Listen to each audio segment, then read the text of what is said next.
राधे राधे महाराज जी। महाराज जी, प्रेम लक्षणा भक्ति को पाने के लिए साधक का दिनचर्या कैसा होना चाहिए और कौन कौन से दोष या अपराध से उसको बचना?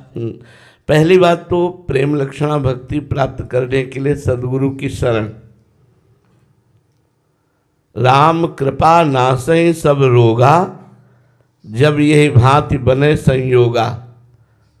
सद्गुरु वैद्य वचन विश्वासा, और संयम यह न विषय के आशा।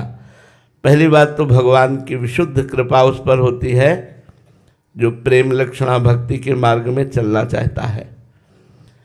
प्रथम हृदय श्रद्धा जो करे, आचार्य जन जाय अनुसरे, जहाँ जहाँ हरिवंश के। जो प्रेम लक्षणा भक्ति के आचार्य हैं, पहले उनकी शरण होनी चाहिए। अगर हम आचार्यों की शरण में नहीं हैं तो भगवत प्रेम लक्षणा भक्ति का प्रादुर्भाव होना असंभव है। इसीलिए कहा प्रथम हृदय श्रद्धा जो करे। जो प्रथम हृदय में इस बात पर श्रद्धा कर ले कि बिना आचार्य कृपा के प्रेम लक्षणा भक्ति प्राप्त होना असंभव है। जैसे हमें सहचरी भाव की उपासना करनी है, सहचरी भाव का प्रेम प्राप्त करना है, तो स्वामी हरिदास जी महाराज, हरिवंश महाप्रभु जी, हरिराम व्यास जी, ये महापुरुष प्रकट हुए हैं इसी भाव को प्रकट। हमें ठाकुर जी का सखा भाव प्राप्त करना है तो श्री वल्लभाचार्य जी भगवान, उनके द्वारा बाल भाव और सख्य भाव दोनों भाव की पुष्टता की गई। हम अगर आचार्य की शरण में नहीं हैं तो मनमानी साधना करके प्रेम प्राप्त कभी नहीं कर सकते। यह गुण साधन ते नहीं होई। जो प्रेम है ये साधना से प्राप्त नहीं हो सकता। ये तुम्हारी कृपा पाओ कोई जो आचार्य की शरण में है। बिना महापुरुषों की शरण लिए हम भगवत मार्ग में चल ही नहीं सकते। वो केवल नाटक होता रहता है, साधन होता है विषय, और साध्य होता है श्री भगवान उसका जो आचार्य शरण में होता है। जो मनमानी आचरण करता है तो साध्य बन जाता है विषय और साधन हो जाते हैं भगवान। वो जीवन भर साधना करता है लेकिन प्रेम का स्फुरण नहीं होता। तो प्रथम हृदय श्रद्धा जो करे, आचार्य जन जाय अनुसरे, आचार्यों का जो आदेश है उसके अनुसार चले। दूसरी बात, रसिकन की सेवा जब होए। क्यों? क्योंकि एक अहम और मम, ये दो बंधन हमें फांसे हुए हैं।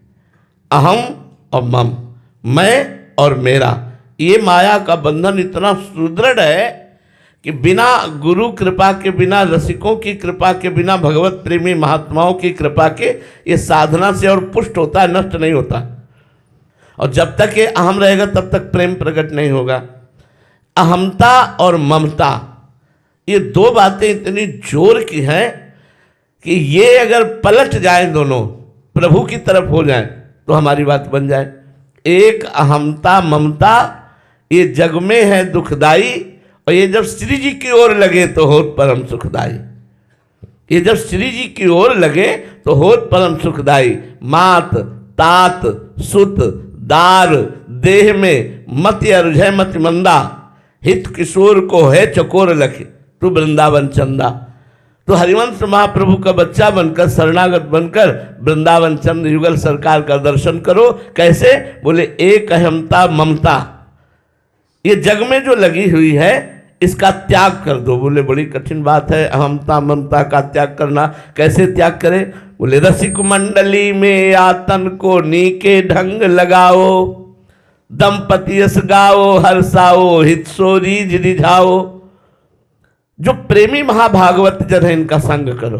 अगर प्रेम लक्षणा भक्ति प्राप्त करनी है तो रे मन रसिकन संग बिन रंचना उपजय प्रेम। बिना रसिक महापुरुषों के, भगवत प्रेमी महात्माओं के संग के बिना भगवत प्रेम नहीं प्रकट होता। तो रसिक मंडली में या तन को रसिक मंडली सभा में बैठा लो और मन से उनकी बात सुनो, और जो वो आचरण कह रहे हैं, जो वो मंत्र नाम जप उपासना कह रहे हैं, नीके ढंग लगाओ, मन को उसी में अच्छे से लगाओ।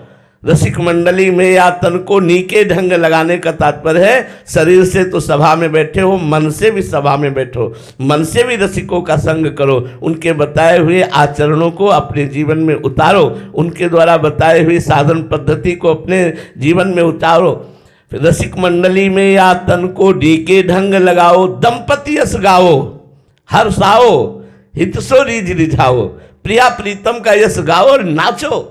अरे जीवन में वो मस्ती जो लादी है तो भगवत चरित्रों का खूब गायन करो, खूब श्रवण करो, नाम कीर्तन करते हुए नाचो, मंजीरा बजाकर, ताली बजाकर भगवान नाम कीर्तन करते देखो रोना आ जाएगा। अपने कमरे को बंद करो, खिड़कियों में पर्दा कर दो, कोई देख ना पावे, और फिर मंजीरा उठाओ और फिर नाम कीर्तन राधा राधा राधा और भाव से करो। अगर रोना ना आ जाए तो हमें कहना। नाम के दंपति यश गाओ, हर्षाओ, हित रीझ रिझाओ, देवन को दुर्लभिया देही, तैने सहजी पाई, मन भाई निधि पाई, फिर क्यों जान बूझी बिसराई। अब नहीं, अब देरी मत करो, मनुष्य शरीर मिल गया है, सदगुरु आचार्य की शरण में होकर उनके द्वारा बताई हुई अब जो ही कहें करे हम सोई, आयस लिए चले निज दासी, मन कर्म वचन त्रिशुद्ध सकल मत, हम श्री हित हरिवंश उपासी। जो आचार्य आदेश करे, जो गुरुदेव आदेश करे, उस पर यदि हम जीवन को लगावें तो हमारा काम। सबसे बड़ा बंधन प्रेम न प्राप्त होने का कारण अहमता और ममता है। इसलिए भगवान श्री राम जी ने कहा सबकी ममता ताग बटोरी, मम पद मन ही बांधे बर डोरी। कहीं ममता न रह जाए किसी वस्तु व्यक्ति स्थान में, और कहीं अहंकार न रह जाए, देहाभिमान, विद्वता का, जाति का, कुल का, अगर कोई भी किंचन मात्र अभिमान रह जाता है तो भक्ति नहीं आएगी। प्रेम की तो बात जाने दो, साधारण भक्ति नहीं आएगी। विद्या, रूप, महत्व, कुल, धन, जौवन, अभिमान सट कंटक देखे जहाँ रहे न भक्त निदान, रहे न भक्त निदान, स्वांग सम नगर नारी के, विषयन हाथ बिकाए नहीं रिझवर भरतार के। जिसके अंदर ये अहंकार होता है जाति का, कुल का, विद्या का, महत्व का, प्रतिष्ठा का, धन का, उसके हृदय में भक्ति जागृत नहीं होती।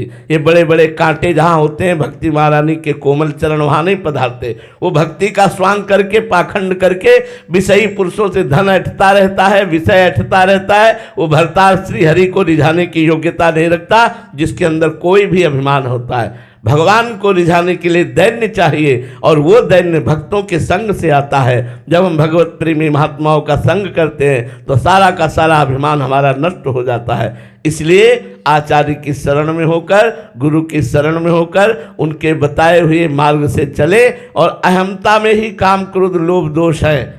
अहमता और ममता शून्य होने के लिए हम भगवान नाम जप करें, लीला गायन करें, संतों का चरणामृत, संतों की चरण रज, संतों की आज्ञा का पालन, निश्चित काम बन जाएगा, निश्चित भगवत प्रेम हो जाएगा। इसके अलावा कोई उपाय नहीं। रहो गणित तत्तपसा न याति न चेद्या न निरूपणाद गृहाद्वा न छंदसा नैव जलाग्नि सूर्यो बिना महत्पाद रजोभिषेकम।